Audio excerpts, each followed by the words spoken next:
Vai pra lá, vai.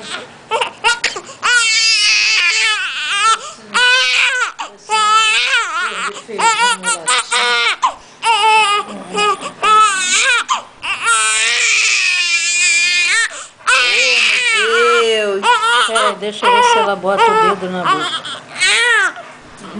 Ó, a vovó tá ensinando você a chupar dedo, hein?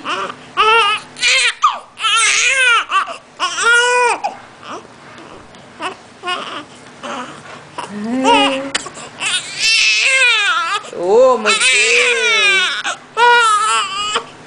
Ela tem que esticar o dedo pra botar na boca. Toda bonitinha de rosinha. Vai.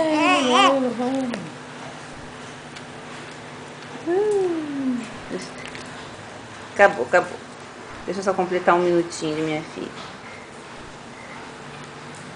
Ih, tá chupando o dedinho, ó. Vovó ensinando coisa errada.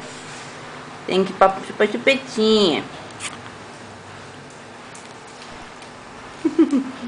Pronto, eu fiz um vídeo de 1 minuto e 14. Pronto, tá bom.